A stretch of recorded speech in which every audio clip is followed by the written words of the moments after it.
Il est 13 h en Gambética. Mesdames et messieurs, bonjour. Bienvenue au journal sur Canal 2 International.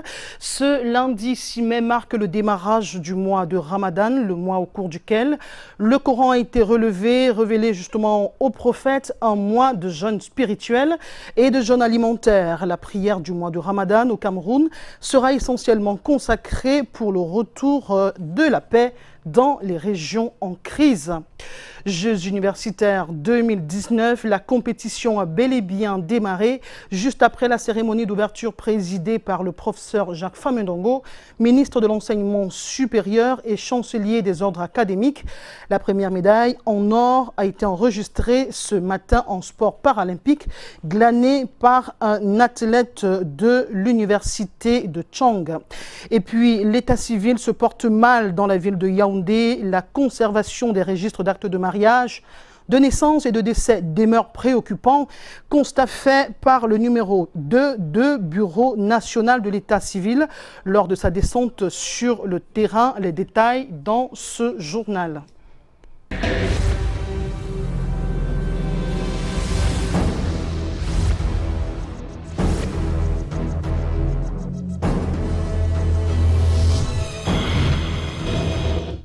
Une fois de plus, mesdames, messieurs, bonjour. On parle encore de la sage-femme au Cameroun. En 2019, l'on comptait 6 000 décès en un an et le ratio, selon l'Organisation mondiale de la santé, c'est une sage-femme pour 5 000 personnes. Rendues au lendemain de cette célébration, nous avons rencontré Diane Fonkou, qui est sage-femme. Elle nous parle des problèmes de la sage-femme au Cameroun. Faible effectif et la qualité de la formation sont également à décrier. Je vous propose cet extrait. Elle a été rencontré par notre caméraman, Henri Tinda. La sage-femme, c'est une profession paramédicale.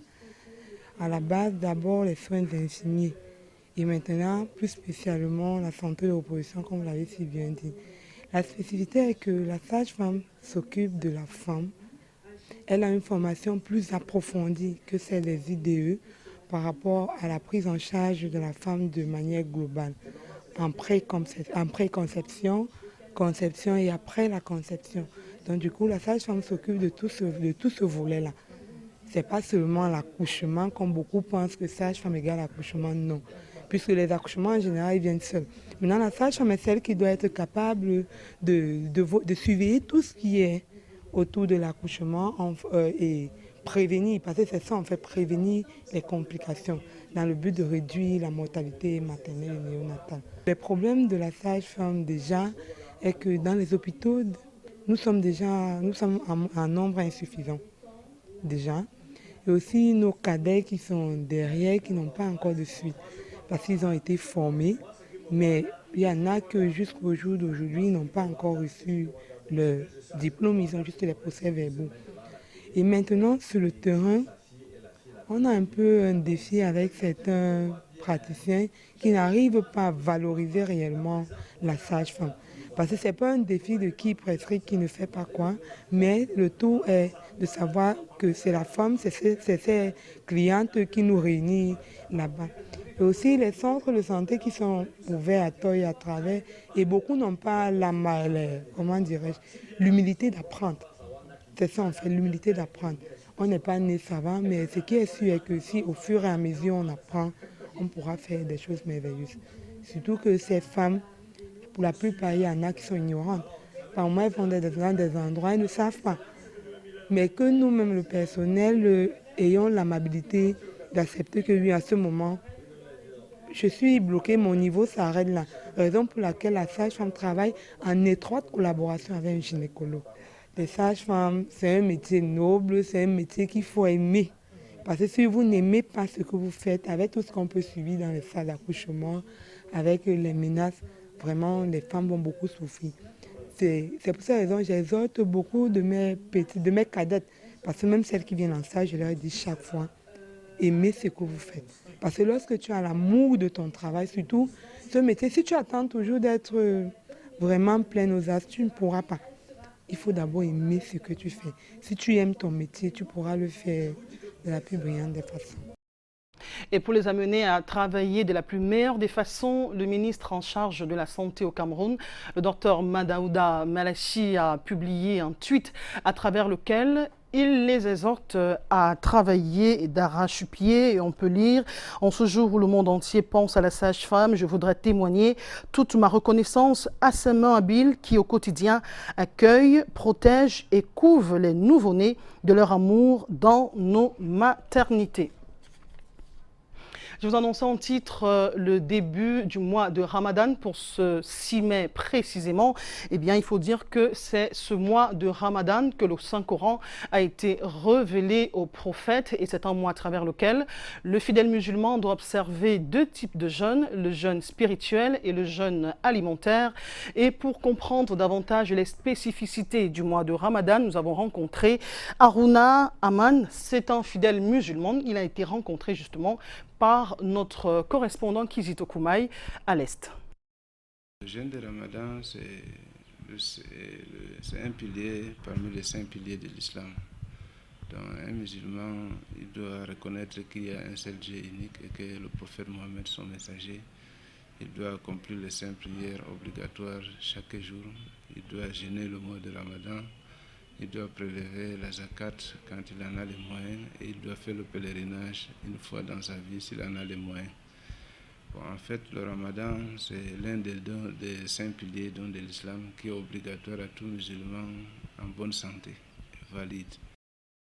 Il faut dire que le mois de Ramadan, les prières de cette année 2019 seront essentiellement consacrées à la prière pour le retour de la paix au Cameroun, notamment dans les régions en crise, les régions du nord-ouest, du sud-ouest et de l'extrême nord Cameroun.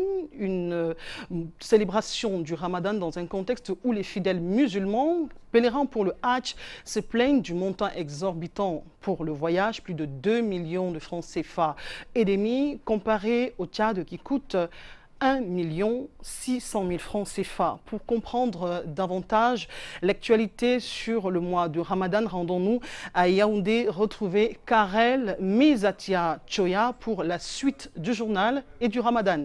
Karel Mezatia, bonjour.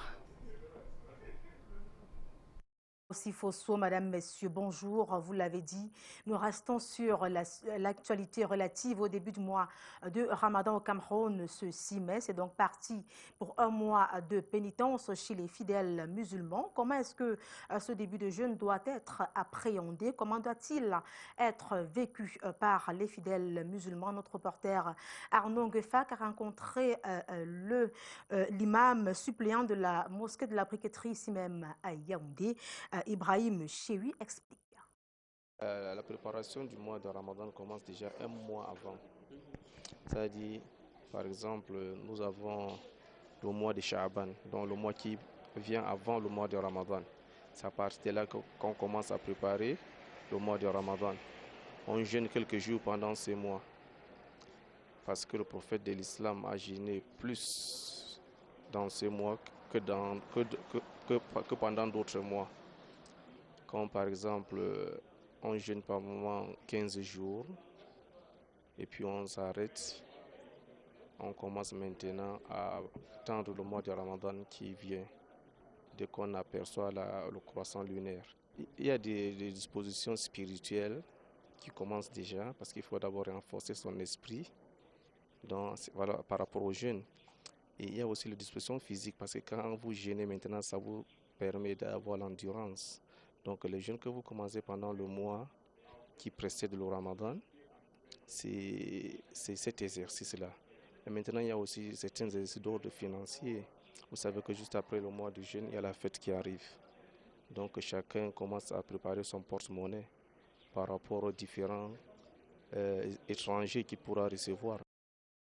L'état civil se porte mal dans la ville de Yaoundé. La conservation des registres des actes de mariage, de naissance et même de décès demeure préoccupant, ce qui plombe la numérisation du fichier de l'état civil. C'est l'un des constats amers parmi tant d'autres effectués par le directeur général du Bureau national de l'état civil lors de sa descente sur le terrain. Dans sa suite, Bran Kamga et Samuel Bonis. Des registres d'actes de naissance conservés dans les conditions drastiques Une réalité dans les centres d'état civil. Le mal est profond et sur le terrain vendredi, le directeur général du Bureau national de l'état civil, Alessandro Mariomo, écoute et conseille. Au rang des difficultés, la non-assermentation des personnels d'état civil qui fait débat. Écoutez-moi, madame, qu'est-ce qui est facile? Que le personnel, pas seulement, ou alors qu'il soit affecté et qu'il remplisse les livres. Donc je recommande fortement ici. Affaire à la hiérarchie, que tout le personnel d'état civil qui doit toucher au registre soit assermenté. Vous m'avez compris. Désigné. J'ai compris. L'archivage figure parmi les priorités avec les cadres non appropriés et 3 où les documents de naissance, mariage ou de décès seraient irrécupérables au moindre cas d'incendie ou d'inondation. Ça, c'est le registre de 2019. Il est déjà en état. Il se décompose très facilement. Et les feuillets même du papier ne sont pas... Dès qu'on feuillette, dès que les empreintes touchent 2-3 fois, ça s'effrite. Des exemples de registres types sont remis aux responsables d'état civil par endroit. Le périple dans les centres principaux, secondaires et même au niveau de l'administration permet de recenser d'autres types de problèmes. Nous avons quelques centres qui ne sont pas opérationnels du fait du décès des officiers. Ce qui bloque l'établissement des actes. La direction générale du BUNEG recommande la réouverture des centres suivant les procédures et la désignation des secrétaires d'état civil. Autre préoccupation d'ordre général, où en est le Cameroun avec la numérisation des documents d'état civil? On a pu ainsi, n'est-ce pas, numériser 500 000 actes. Cette activité, cette action va se poursuivre cette année avec le BUNEG. Nous sommes aujourd'hui, n'est-ce pas, à la phase, au stade, n'est-ce pas, de trouver des financements pour le mettre en œuvre. Ce qui permettra aux nouveau-nés, mariés et aux morts d'avoir des actes bien sécurisés. On reste avec vous, Bran Kamga, pour parler cette fois-ci du Fonds monétaire international qui plaide pour une meilleure consolidation de l'économie en Afrique subsaharienne. Son rapport sur les perspectives économiques vient d'être publié et présenté à Yaoundé. Le Cameroun, malgré les difficultés, ne lésine pas sur les moyens pour booster son économie. Le compte rendu. Les perspectives de croissance économique en Afrique subsaharienne suivent 2 trajectoires distinctes. L'Afrique du Sud et le Nigeria constituent les puissances de la région et les autres pays sont plutôt pauvres. L'absence de richesse naturelle par endroits, la mauvaise gestion et les conflits constituent les principaux obstacles au sud du Sahara. Pour améliorer la reprise économique qui se poursuit néanmoins, il faut améliorer les recettes fiscales, la gestion des finances publiques, l'efficacité des dépenses, et puis encourager davantage l'investissement privé, qui est important pour booster la croissance, accroître la productivité, notamment en valorisant la diversification, la compétitivité des exportations. Le rapport sur les perspectives économiques et régionales en Afrique subsaharienne, présenté en fin de semaine à Yaoundé, place le Cameroun dans une posture de consolidation budgétaire. Les données en fin 2018 indiquent un solde budgétaire global qui a baissé à 2,5% du PIB. Nos efforts de mobilisation des recettes budgétaires ont été satisfaisants en dépit des crises persistantes et d'une reprise variée et non constante des cours des matières premières. De même, l'on a enregistré une nette amélioration de la masse monétaire au sens large et des dépôts. Avec un taux de croissance de 4% en 2018, contre une perspective initiale de 3,8%, 2019 est aussi plein de challenges. Les premiers résultats observés au cours du premier trimestre 2019 montrent une légère contraction de l'activité, mais nous mettrons tout en œuvre au cours des mois à venir afin de garantir un niveau de mobilisation optimal, une régulation budgétaire plus active et la mise en œuvre sans relâche des réformes nécessaires à notre équilibre budgétaire et macroéconomique. Le rapport présenté par le Fonds monétaire international se fait sur la base des données collectées dans chaque pays. La zone de libre-échange continentale dont l'entrée en vigueur est attendue est présentée comme un atout majeur pour l'économie de l'Afrique subsaharienne. Et cette note d'information dans l'actualité, l'honorable Hilarion Eton est le nouveau président du Parlement de la CEMAC. Le journal Intégration paru ce lundi est l'un des premiers à annoncer l'information. Le journal précise donc que le désormais président a été élu par acclamation lors de la session extraordinaire qui s'est tenue vendredi 3 mai 2019 au siège à Malabo. Le président de la commission donc était présent, professeur Daniel Ona Ondo était donc présent. Le premier vice-président de l'Assemblée nationale, qui vient donc d'être élu président du Parlement de la CEMAC, promet donc d'assumer cette charge avec beaucoup d'humilité, tout en remerciant l'Éternel, sans qui rien de tout cela ne serait arrivé. Expression des jeunes sur les sujets sociaux. La première édition des plaidoiries scolaires vient de s'achever à Yaoundé. Ce jeu intellectuel entre élèves a connu la victoire du lycée des Touguébé dans la cité capitale. But visé par le comité d'organisation donc de ces jeux-là. Booster donc l'expression des jeunes en ce qui concerne les points de vue sur l'actualité. Bran Kamga, Hubert Moutil.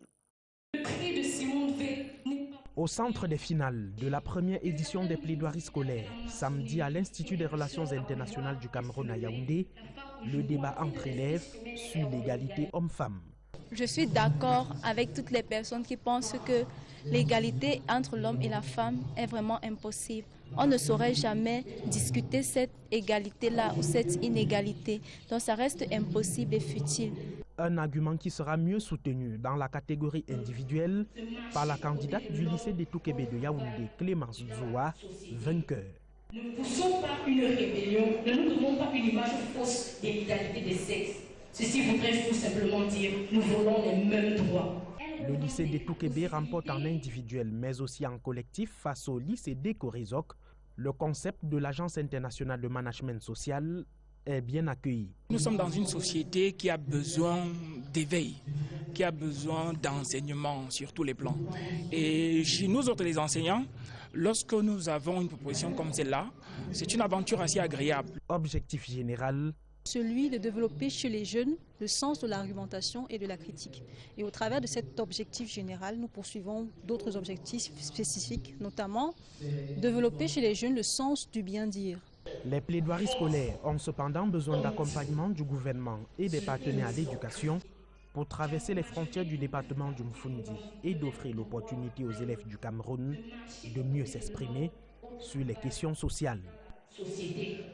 Toujours dans l'actualité, la compagnie nationale aérienne du Cameroun, Camerco, a annoncé ce week-end à ses partenaires des agences de voyage la fermeture temporaire de toutes ces lignes régionales.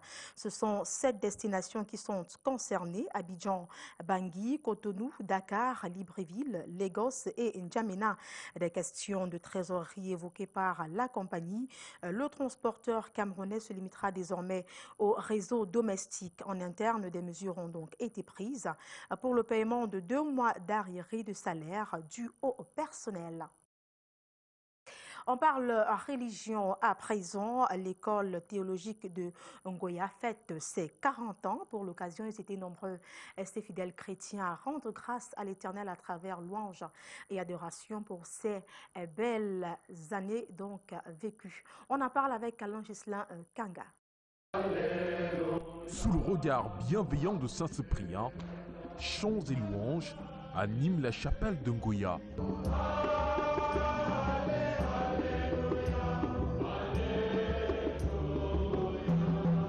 L'animation est à la hauteur de l'événement. À journée spéciale, tenue spéciale pour les étudiants de l'école théologique Saint-Cyprien de Ngoya, qui célèbre les 40 ans d'existence de leur établissement. C'est un signe déjà de maturité, se projetant dans le futur pour le cinquantenaire et des défis à relever. Cette célébration est placée sur le signe d'un défi particulier, celui d'avoir des bons religieux africains, ce qui signifie pour l'évêque Sosten Bahimi d'avoir des hommes remplis d'Esprit Saint qui analysent la parole de Dieu en trouvant des solutions aux problèmes de l'Église d'Afrique. Notre notre souhait, c'est que l'école avance encore en eau profonde, qu'il soit un lieu d'excellence, que ce soit comme Carthage, comme Alexandrie dans le passé, où l'Église d'Afrique a pu trouver des réponses dans l'inculturation du message de Jésus-Christ. Pour cette occasion spéciale, cette pièce montée est venue matérialiser ce 40e anniversaire de l'école théologique Saint-Cyprien de Ngouya. Et c'est sur cette information religieuse que nous vous retournons l'antenne du côté de Douala. Monique Naossi Fosso pour la suite de ce journal de la mi-journée.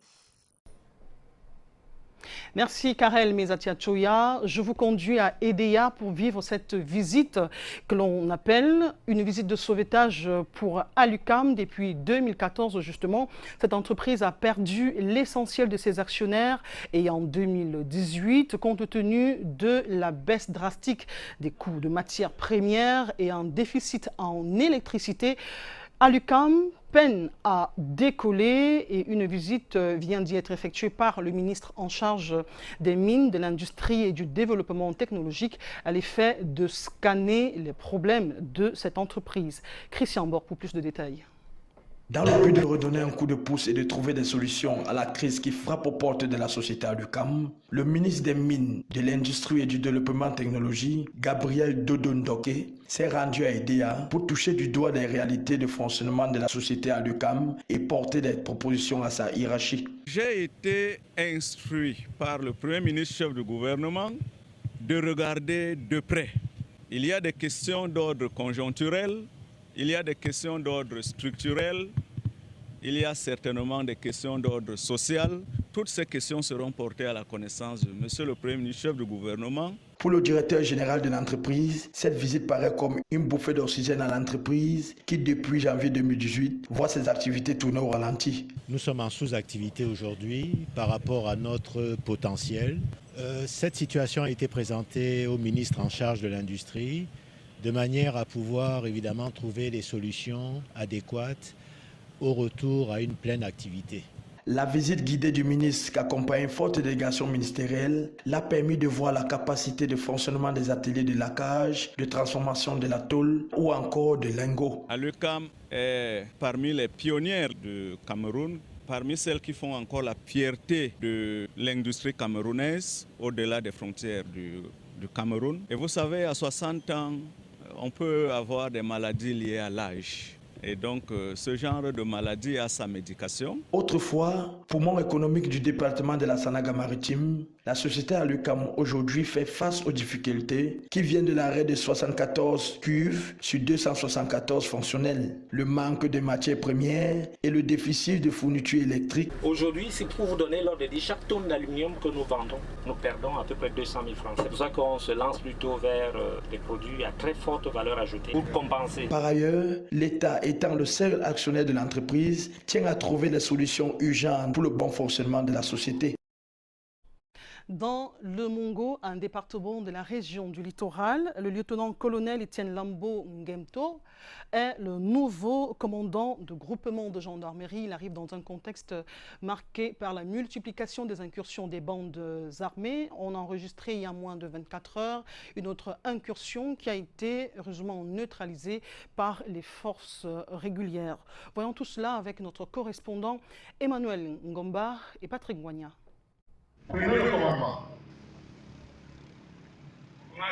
Le lieutenant-colonel Etienne Célestin Kema Lambo est le nouveau commandant du groupement de gendarmerie du Mungo. Il est installé à ses nouvelles fonctions par le colonel François Abina Ahanda, qui a profité de cette occasion pour demander au nouveau promu une collaboration franche avec les autorités en place. Une franche collaboration dans la fourniture du renseignement. Parce que sans renseignement, je ne peux pas accomplir mes missions. Et je veux que la population contribue effectivement à l'accomplissement de nos missions, puisque actuellement la gendarmerie, c'est la gendarmerie de proximité. Le gendarme doit travailler avec la population. Le gendarme doit être au sein de la population.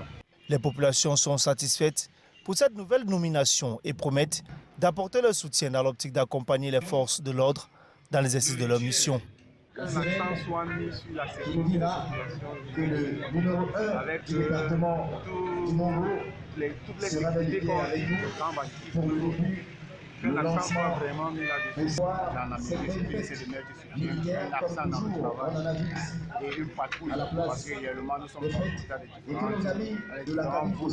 Accompagner ce commandant dans ses missions régaliennes sera d'abord de se discipliner nous-mêmes déjà et de pouvoir informer en temps réel. La place des fêtes de Konsamba est le théâtre de cette cérémonie qui connaît la présence des forces vives et des autorités administratives et traditionnelles de la ville. Le défilé militaire est venu mettre fin à cette célébration. 22e Jeux universitaires abrités par la ville de Chang. La cérémonie officielle de lancement a été présidée hier par le chancelier des ordres académiques, le professeur Jacques Famendongo, qui a invité les athlètes au fighting spirit, au fair play et surtout à la préservation de la paix sociale. Voyons cela avec notre envoyé spécial à Chang, Alex Lembe. Sous le thème « Jeux de la dynamique collective » que va se dérouler cette 22e édition des Jeux universitaires de Chang. L'ouverture officielle et solennelle de ce dimanche a été personnellement présidée par le professeur Jacques Famendongo, ministre de l'Enseignement supérieur, qui était entouré de plusieurs membres du gouvernement, des recteurs, des universités d'État ainsi que des promoteurs d'instituts privés de la place. Sans toutefois oublier ces autorités traditionnelles qui ont suivi avec une attention particulière les animations des fans clubs, véritable attraction de ces Jeux universitaires, ainsi que le défilé des différentes délégations dont chaque passage était synonyme d'un message patriotique. Ambiance qui n'a pas du tout laissé indifférent le ministre de l'Enseignement supérieur. Je suis très heureux, je suis très content. Ce sont des jeux formidables et j'encourage les athlètes, la jeunesse universitaire à persévérer dans cette voie de la rigueur, de la méthode et de la rectitude. Nous devons éviter toutes les déviances que nous avons eu à relever dans le passé. Aujourd'hui, nous voulons des jeux propres. Une rencontre de football au féminin a magnifié cette célébration avec cette rencontre qui a opposé l'université de Chang, ici en noir, à l'université de Yaoundé 1 en blanc. Rencontre qui va se solder sur le score de 0 but partout. Dans cette 22e édition des Jeux universitaires, certains chefs d'établissement sont venus avec un esprit revanchard. Mais alors, très revanchard, question de remettre sur la sellette les exploits du passé. L'université de Douala entend justement garder la concentration jusqu'au bout pour pouvoir ramener le trophée à la maison. Voilà ce que je veux vous dire. Parce que nous n'oublions pas que nous avons participé à 26 finales à Marois. On n'en a validé que 9. Pour d'autres, il faut plutôt se maintenir. Mais nous allons tout faire pour maintenir la position qui est la nôtre depuis plusieurs années. Nous allons donc consolider les acquis. C'est sous ce signe-là que nous plaçons cette édition des Jeux universitaires que le recteur de l'université de Chang a préparé sérieusement. Au vu de tout ce qui précède, libre est donc de constater que entre jeu et enjeu, il y aura véritablement de la matière pendant ces Jeux qui vont se dérouler simultanément à Chang, Banjul et Fumbani. Les Jeux universitaires ont donc bel et bien démarré et ce matin, la première médaille glanée est celle en or, glanée par l'université de Chang. Restons en sport justement pour évoquer la validation du ticket des dames pour l'Afrobasket 2019 au mois d'août prochain au Nigeria. Les Lions du Cameroun ont cravaché dur contre les dames du Congo. En aller et au retour, justement, c'était samedi et dimanche dernier. Compte rendu de cette rencontre, une belle finale par Aimé Moukoko, notre envoyé spécial à Yaoundé. C'est validé. L'équipe nationale dames de basketball du Cameroun jouera sa 13e Coupe d'Afrique des Nations de la balle orange, encore appelée Afrobasket. C'est au bout d'un palpitant match retour que les pouliches du coach Guy Moudio, assisté d'Ahmed Mbombo Njoya et de Priscilla Biandja, ancienne lionne indomptable du dernier Afrobasket Dames, aujourd'hui dans l'encadrement technique, que les Lionnes arrachent dans le Money Time cette victoire qualificative 70 points à 66. Un score tout de même qui cache une grosse baisse de régime avec seulement 3 points d'écart dans la première période en faveur du Cameroun. Mais les Congolaises qui prennent le large au retour sur le parquet, Monique Ngombok, Angel Ongbanamen ou Marie-Ange Mfoula, qui se sont largement démarqués lors de la victoire allée sans appel 91-46 samedi dernier, subissent la fougue congolaise et perdent aussi la troisième manche 44-57. Mais c'était sans compter sur la remontada à la camerounaise. 20 points d'écart rattrapés, une réelle démonstration de force du Cameroun, boosté par le 6e joueur du Palais Polyvalent des Sports de Yaoundé qui n'a pas fait son plein. À l'image de la MVP Marie-Ange Mfoula qui a inscrit 19 points et 10 rebonds, la team féminine 237 annonce déjà les couleurs de l'Afrobasket Dame au Nigeria, tenant du titre qui reçoit la compétition en août prochain.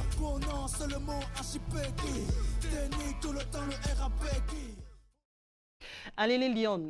Eh bien, la Ligue départementale du football pour la Sanaga-Maritime a repris du service après 3 ans d'inactivité. Le constat fait hier, justement, c'est la baisse de performance des joueurs due à l'absence de compétition. Il n'y a pas de président à la tête de la Ligue du football dans la Sanaga-Maritime, encore moins un budget de fonctionnement. Christian Bock. Après plusieurs années d'inactivité de la Ligue départementale de football de la Sanaga-Maritime, dû au manque d'organisation au sein de l'équipe dirigeante, la Ligue départementale du football de la Sanaga-Maritime a connu la relance de ses activités. Les années passées, le football n'était pas organisé de cette façon.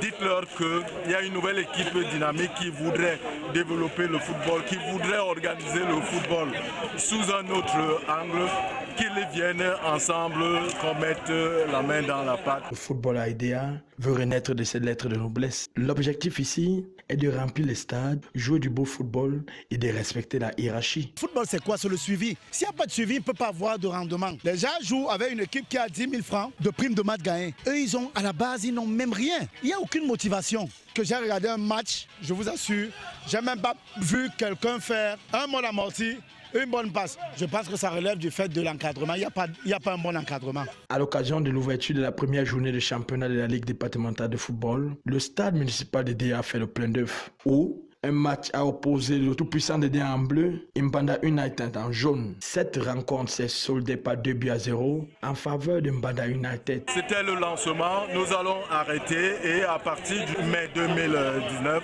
nous allons commencer avec les phases éliminatoires de la Coupe du Cameroun. Vous êtes sans ignorer que la Ligue régionale attend le représentant de la Sanaga-Maritime. La présence du président Laura de la Ligue régionale de football du littoral et de nombreux amoureux du football rond a démontré à suffisance l'importance portée sur ce projet. Le préfet de la Sanaga-Maritime qui a donné le coup d'envoi de ces rencontres a encouragé les dirigeants de la Ligue et leur a réitéré le soutien des pouvoirs publics à faire pérenniser le football en Sanaga-Maritime. 13 heures passées de 34 minutes. Vous nous regardez du nord du Mali. C'est la fin de ce journal sur Canal 2 International. La prochaine rencontre avec l'information, ce sera à 16 heures dans le cadre d'Écho des régions. Bon appétit si vous êtes encore à table. À tout à l'heure. Restez en compagnie des programmes de Canal 2 International.